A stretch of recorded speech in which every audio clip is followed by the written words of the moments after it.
श्रीमद् भागवत महापुराण के चरणों में 101 रुपए की धनराशि पुनः आई हुई है। एक बार जोरदार तालियां हो जाने के लिए बोलिए बांके बिहारी लाल की, राधा रानी सरकार की।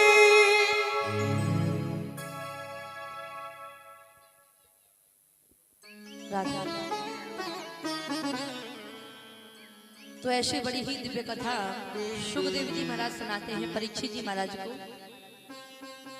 अब यहाँ पर परीक्षित जी महाराज को सुखदेव जी महाराज ने 28 नरकों के विषय में बताया है कि 28 नरक किस प्रकार के हैं। और जैसे ही सुखदेव जी महाराज ने जब 28 नरकों के विषय में बताते हैं तो इन नरकों को सुनकर परीक्षित जी महाराज कांप जाते हैं। तब सुखदेव जी महाराज से कहते हैं, राजन गुरुदेव, ऐसा कोई उपाय नहीं है जिस उपाय को करके व्यक्ति को नरक में ना जाना पड़े। वो उपाय व्यक्ति कर ले जिससे व्यक्ति नरक में ना जाए।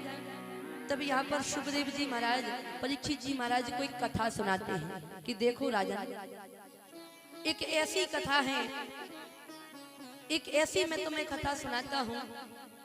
कन्नौज नगर में एक ब्राह्मण देवता रहते थे। देखिए, शांति बनाकर रखिएगा। अगर शांति बनाकर रखोगे तो जल्दी भगवान का जन्म हम कर देंगे, नहीं तो आज 2 बजा देंगे। हाँ, कथा बहुत पीछे है, क्या कलश यात्रा के दिन हो नहीं पाई। और हम शॉर्ट में कथा केत नहीं है, हमें आते ही नहीं है कथा के।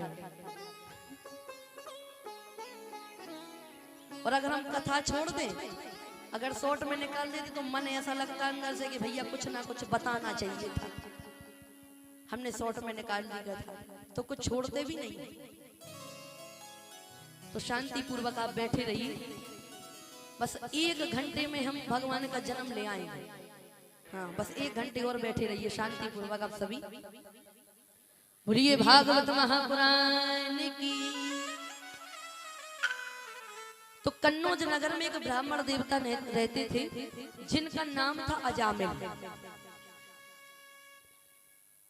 और उस कन्नौज नगर में ये ब्राह्मण देवता रहते थे अजामिल। तो अजामिल के साथ में इनकी पत्नी रहती थी, बच्चे रहते थे। एक बार की बात है, ये अजामिल, इनके पिताजी ने इनसे कहा कि बेटा तुम जंगल में जाओ और लकड़ी काट कर ले आना।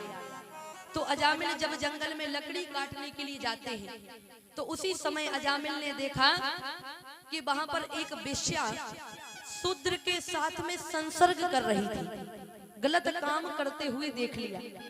अब जैसे ही गलत काम करते हुए अजामिल ने उस वेश्या को देखा तो उसी समय इनकी बुद्धि भटक गई। उस वेश्या को मनाकर ये अपने घर में ले आए और जो घर में पत्नी रहती थी उसको धक्के मारकर घर से भगा दिया। अब जब वो वेश्या इनके साथ में रहने लगी, समय बीता। इस वेश्या के पेट में एक बालक था। जब समय बीता महाराज, धन की कुछ कमी आई। धन की कमी आने से इन्होंने चोरी डकैती करना प्रारंभ कर दिया। अजामिल घर घर जाकर चोरी करते थे और चोरी कर कर अपने घर में कुछ धन ला कर देते थे अपनी पत्नी को। देखिए, शांति बनाकर बैठिए आप सभी।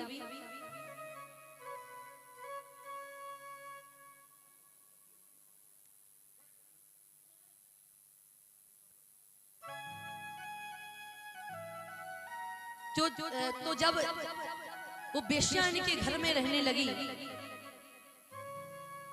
जब वेश्या इनके घर में रहना प्रारंभ करती है तो उस वेश्या के पेट में एक बालक था और वो गर्भवती वहीं से होकर आई थी। तो अजामिल के यहाँ पर ये वेश्या रहती थी, लेकिन ये वेश्या भगवान की बड़ी भक्त थी, संतों का खूब सम्मान करके जानती थी। एक बार की बात है, अयोध्या से रात्रि के समय में कन्नौज नगर में कुछ ब्राह्मण देवता आए।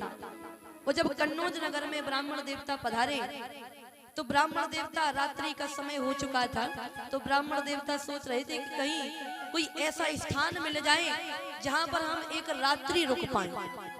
तो नगर वासियों से पूछा, भैया यहाँ पर कोई ब्राह्मण देवता का घर हो तो हमें बता दो। तो सारे नगर वासियों ने लेकर संत देवता को छोड़ दिया अजामिल के दरवाजे। अब अजामिल के दरवाजे सारे संत देवता खड़े हैं और कुंडी बजाते हैं। जैसी कुंडी बजाई तो वो बेश्या बाहर निकल कर आई, और जैसी बेश्या ने संतों को देखा, जैसी संत देवता के दर्शन किए तो चरणों में प्रणाम किया और संत देवता से पूछा कि बताइए संत देवता, हम आपकी क्या सेवा कर सकते हैं। संत देवता ने कहा, देखो देखो देवी, हमें कुछ चाहिए नहीं है, हम तो बस इतना चाहते हैं कि हमें एक रात्रि अगर आपके घर में कहीं ठिकाना मिल जाए रहने के लिए तो हम एक रात्रि ठहरना चाहते हैं। बेश्या ने कहा, देखिए संत देवता, मैं शरीर से बेश्या हूँ, न मैं अपने घर में आपके लिए रहने का मुकाम दे सकती हूँ, और मेरे पति शरीर से तो ब्राह्मण हैं लेकिन चोरी डकैती करते फिरते हैं, जीवन भर पाप कर्म किया है, कभी भगवान का नाम नहीं लिया।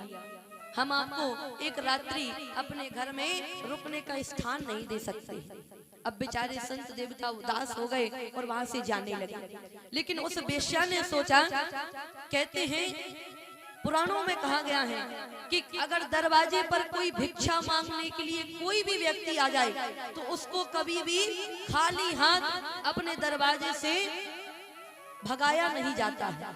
अगर दरवाजे पर कोई भी व्यक्ति आ जाए, अगर आपके पास में धन नहीं है तो हर व्यक्ति के घर में अनाज है, चाहो तो एक कटोरी भरकर आटा भी उस व्यक्ति को दे सकते हो। क्या पता उस रूप में भगवान तुम्हारी परीक्षा लेने आ जाए कि वैसे तो ये भक्त बना फिरता है, चलो आज इसकी परीक्षा लेकर आओ कि मुझको ये पूछता भी है कि नहीं पूछता है। तो भगवान भी आ सकते हैं। जब यहाँ पर संत देवता उदास होकर जाने लगे, उस बेश्या ने सोचा कि भैया आज संत देवता मेरे घर से उदास जा रहे हैं, ये उचित नहीं होगा। दौड़ी दौड़ी बेश्या गई। बेश्या ने संत देवता से कहा, देखिए संत देवता, मैं शरीर से तो बेश्या हूँ, मैं ना आपको भोजन करा सकती हूँ ना भोजन बना के दे सकती हूँ। एक काम करिए संत देवता, मेरे पास में एक बगीचा डला है, अगर आप बुरा ना मानो तो एक रात्रि तो ठहरना है आप लोगों को, मेरे बगीचे में ठहर जाइए। मैं कुछ सूखी सामग्री आपको दे दूंगी, आप अपने हाथों से बढ़िया टिक्कड़ बनाना और बढ़िया अपने हाथों से पाले। संत देवता ने कहा, ठीक है देवी, जो तुम कह रही हो वही सही है। अब संत देवता रात्रि के समय बगीचे में ठहर गए और उसी रात्रि में अजामिल चोरी करने के लिए गया था। और जैसे ही अजामिल अपने घर लौटे और जैसी नजर पड़ी बगीचे पर, तो बगीचे में सारे संत लेटे हुए हैं। अजामिल भीतर गया और पत्नी पर भड़क पड़ा, अरे देवी, ये संत यहाँ पर क्या कर रहे हैं, निकालो हमारे घर से। लेकिन बेश्या कहती है, हे स्वामी, अगर मुझसे कोई गलती हुई हो तो मुझे क्षमा कर देना, लेकिन आप उन संतों से कुछ मत कहना। मैंने ही उन संतों को एक रात्रि ठहरने के लिए बगीचा दिया है। जैसी सुबह होगी वो आपसे कुछ मांग नहीं रही है, जैसी सुबह होगी ये संत देवता यहाँ से चले जाए, अब चिंता मत कीजिए। अब बेश्या ने जब ऐसी बात अपने पति से कही, अजामिल ने कहा, ठीक है देवी, अगर तुम ऐसी बात कह रही हो तो एक रात्रि में क्या जाता है। जैसी सुबह हुई वो संत देवता जब अपने धाम को जाने लगे, अपने अयोध्या धाम को जाने लगे, तो सबसे पहले अजामिल के यहाँ पर आए। और अजामिल को देखकर संत देवता ने कहा, देखो अजामिल, हम तुमसे कुछ मांग नहीं रहे हैं, लेकिन हम तुम्हें एक तुमसे वचन चाहते हैं। अजामिल ने कहा, देखो संत देवता, अभी तुम हमें जानते नहीं हो, मेरी पत्नी के कहने पर मैंने तुम्हारा कुछ छीना नहीं था, नहीं तो अभी तुम हमें जानते कहाँ हो। अगर पत्नी ने नहीं रोका होता ना तो तुम्हारी लोटा और लंगोटा बेच के खा जाता। हाँ, अभी तुम हमें जानते नहीं हो, निकल जाओ यहाँ से जितनी जल्दी हो पाए। संत देवता ने बेश्या से कहा, देखो देवी, मैं तुम लोगों से कुछ मांग नहीं रहा हूँ, मैं ये चाहता हूँ कि जब भी घर में तुम्हारे कोई पुत्र हो तो तुम उसका नाम नारायण रख देना। संत देवता ने ऐसा क्यों कहा, लेकिन संत देवता जानते थे कि अजामिल जो है ये बड़ा दुष्ट है, इसने कभी भगवान का नाम नहीं लिया है। कम से कम इसके पुत्र का नाम जब नारायण पड़ेगा तो कम से कम दिन में 100 बार तो अपने पुत्र का नाम लेगा, कम से कम भगवान का नाम इसके मुख से तो निकलेगा। तो अपने पुत्र का नाम नारायण रख देना। अब बेशा संतों का बड़ा सम्मान करती थी। संत देवता से कहा ठीक है संत देवता, अगर आप कहते हैं जब भी मेरे घर में कोई पुत्र होगा तो मैं उसका नाम नारायण रख दूं। तो महाराज कुछ वर्ष बीते, 81 वर्ष की आयु अजामिल की बीती, 81 वर्ष के अजामिल हो गए, इनके यहाँ पर पुत्र हुआ। तो उस बेश्या ने उस पुत्र का नाम रख दिया अजामिल, नारायण। बोलिए नारायण भगवान की, नारायण नाम रख दिया। जब इनके मरने का समय निकट आया अजामिल का, जब मरने का समय आया तो इनको यम के दूत लेने के लिए आए।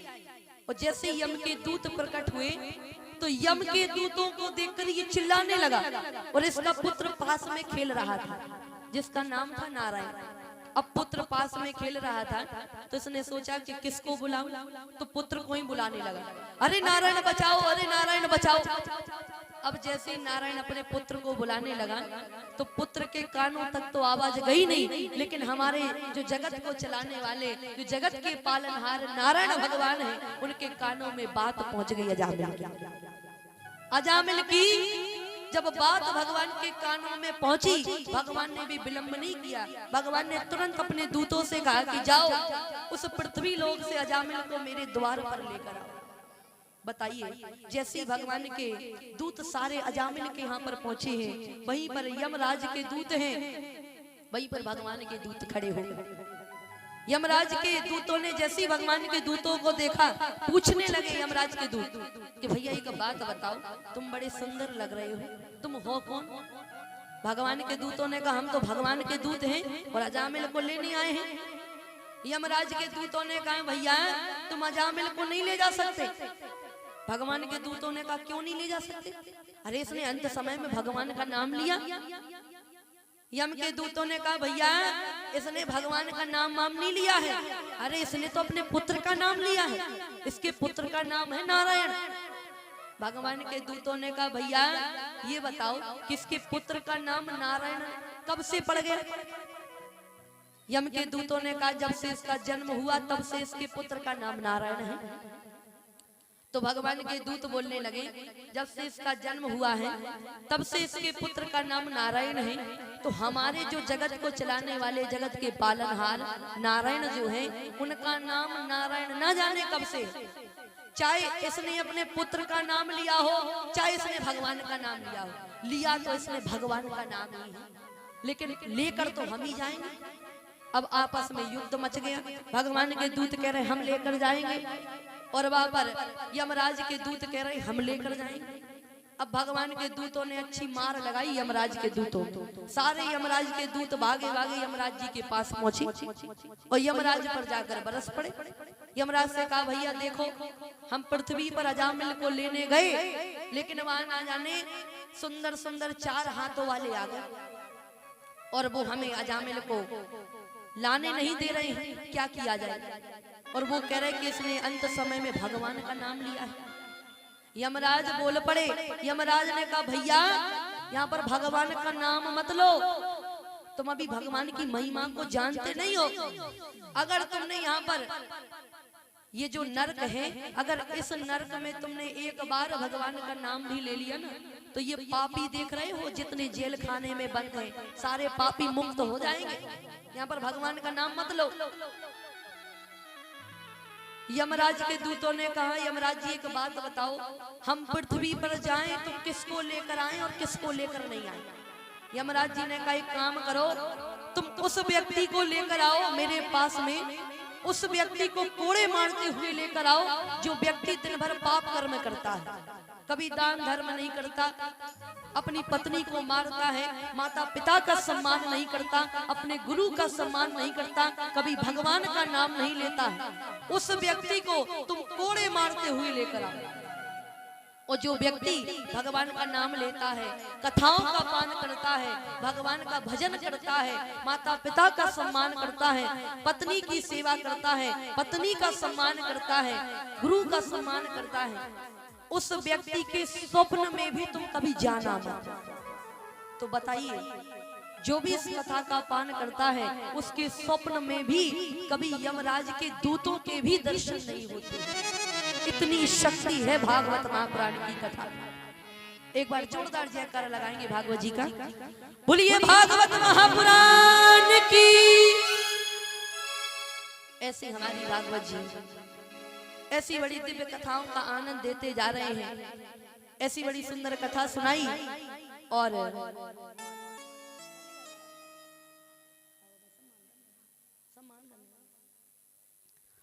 बोलिए भक्तवत्सल भगवान की जय हो। ऐसी सुंदर सुंदर कथाओं का पान हमारे सुखदेव जी महाराज परीक्षित जी महाराज को कराते जा रहे हैं। अब यहाँ पर एक गजराज की भी कथा सुनाई है, समुद्र मंथन की कथा भी सुनाई है। तो देखिए एक गजराज की कथा हम सुनाएं आप सभी को। एक हाथी था और वो खूब ऊंचा पहाड़ी पर वास करता था। वो हाथी, एक बार की बात है, वो हाथी अपनी पत्नी और अपने बच्चों के साथ में एक सरोवर के किनारे स्नान करने के लिए गया। और जैसे स्नान करने के लिए सरोवर में भीतर गया और अपनी पत्नी को स्नान करा रहा था, अपने बच्चों को स्नान करा रहा था, उतने ही समय में सरोवर में एक मगरमच्छ रहता था। अब मगरमच्छ ने देखा कि हाथी का पैर जल में है। अगर मगरमच्छ तैरता तैरता गया और मगरमच्छ ने सीधा हाथी का पैर पकड़ लिया। लेकिन हाथी ने सोचा कि मगरमच्छ तो है लेकिन छोटा मोटा कोई कीड़ा होगा, जानवर होगा, एक झटका मारूंगा तो भैया ये दूर हो जाएगा। लेकिन मगरमच्छ ने अच्छे खूब कस के हाथी के पैर को पकड़ लिया। हाथी के पैर से जब रक्त बहने लगा तो हाथी अपनी पत्नी को बुलाने लगा, अपने बच्चों को पुकारा। पत्नी ने खूब प्रयत्न किया लेकिन हाथी को पकड़कर वो बाहर नहीं निकाल पाई, बच्चे नहीं निकल पाए। लेकिन बच्चों ने और पत्नी ने सोचा कि हमारे पिताजी तो बाहर आ ही नहीं रहे हैं। अगर हम पिताजी को खींचते खींचते अगर हम भीतर चले गए तो इनके साथ में हम और मारे जाए। तो क्या ना ऐसा करें कि पिताजी को छोड़कर हम भाग जाए। तो आजकल का जमाना भी यही है, जब अंत समय आता है ना तो भगवान ही काम आते हैं। कल भी बताया था, ना पुत्री काम आएगी ना पुत्र काम आएंगे, ना संबंधी ना परिवार। जब तुम्हारा अंत समय निकट आ जाएगा ना तो सब दूर हो जाते हैं, सब दूर चले जाते हैं। ना पत्नी आएगी साथ में, न पति जाता है, कोई नहीं जाने वाला, जाएगा तो भगवान का नाम जाता है। हाथी की आस छूट गई। हाथी ने देखा कि मैंने जीवन भर अपनी पत्नी का नाम लिया, जीवन भर मैंने अपने बच्चों को पाला पोसा, इतना बड़ा किया, लेकिन जब आज मैं मझधार में फंस गया, मेरे जीवन का अंत समय आने लगा तो मेरी पत्नी मेरे बच्चे मेरा साथ छोड़कर चल दिए। हाथी समझ गया कि सच कहते हैं दुनिया वाले के भगवान के सिवा कुछ काम आने जाने वाला नहीं है। हाथी ने भगवान को पुकारा अंत समय में, भगवान की आवाज लगाई कि जो इस जगत को चलाने वाला है, जो जगत का पालनहार है, आज वो मेरी आकर रक्षा करे। लेकिन भगवान ने भी विलंब नहीं किया। जैसे भक्त ने आवाज लगाई, भक्त की पुकार सुनकर भगवान गरुड़ पर सवार होते हैं और हाथी की लाज बचाने के लिए आते हैं। जैसे हाथी की रक्षा करने के लिए प्रभु आए तो सबसे पहले भगवान ने देखा कि मगरमच्छ ने इस हाथी के पैर को पकड़ रखा है। तो कहते हैं, भगवान कहते हैं कि मेरा जो भक्त है, अगर भक्त के किसी ने चरण पकड़ लिए तो भक्त का उद्धार करने से पहले जिसने चरण पकड़ रखे ना, उसका पहले उद्धार भगवान करते हैं। भगवान ने देखा कि भक्त तो ठीक ही है, लेकिन भक्त के चरण तो इस मगरमच्छ ने पकड़ रखे हैं। सबसे पहले मैं इस मगरमच्छ का उद्धार करूंगा। भगवान ने अपने सुदर्शन चक्र से उस मगरमच्छ का उद्धार कर दिया। उसके बाद में इस हाथी का भी भगवान उद्धार करते। ऐसे भगवान की बड़ी दिव्य कथा सुखदेव जी महाराज सुनाते जा रहे हैं परीक्षित जी महाराज को। यहाँ बड़ी सुंदर कथा आती हमारे बामन जी की कि एक बार की बात है, जब राजा बलि यज्ञ कर रहे थे तो राजा बलि ने 100 अश्वमेघ यज्ञ की दीक्षा ली थी। 99 यज्ञ पूरे हो गए थे राजा बलि के, और 100वां यज्ञ होने के लिए जा रहा था। और जब 100वां यज्ञ करने बैठे, उसी समय अदिति मैया को बड़ी चिंता हो गई कि अगर ये 100वां यज्ञ इनका पूर्ण हो गया तो हमारे देवी देवताओं का पूरा राजपाट छीन कर ये राजा बलि ले जाएंगे। तब अदिति मैया को बड़ी चिंता हुई। अदिति मैया कश्यप जी के पास में गई। कश्यप जी से कहा कि स्वामी कोई उपाय बताइए, जब हमारे सारे देवी देवताओं का राजपाट छीना चला जाएगा, छीन कर जब राजा बलि ले जाएंगे तो हमारे जो देवी देवता हैं दर दर की ठोकर खाएंगे, कटोरा लेकर भीख मांगने लग जाएंगे। ऐसा हम क्या करें? ऐसा कोई उपाय बता दो, ऐसा कोई बालक हमारे यहाँ पर प्रकट हो जाए जो बालक राजा बलि के यहाँ पर जाकर सारा राजपाट मांग कर ले आए।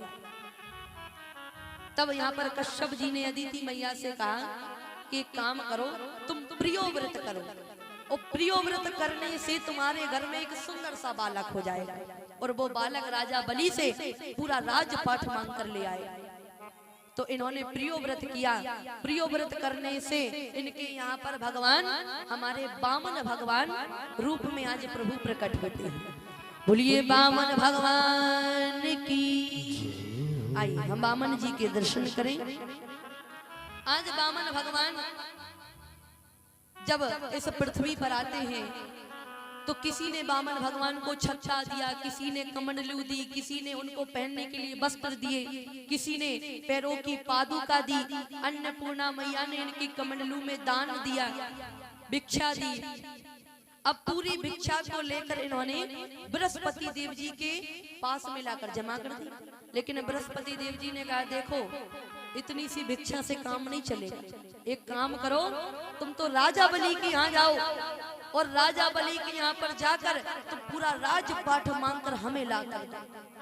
तब भगवान बामन रूप धारण करके राजा बलि के यहाँ पर भिक्षा मांगने जाते हैं। बोलिए बामन भगवान की जय हो।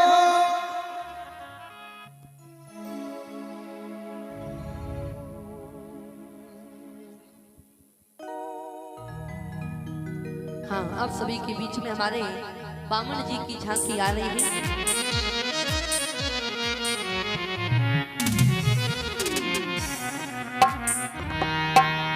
ए हरि बामन का भेष बनाए, हे बनाए हो बलि।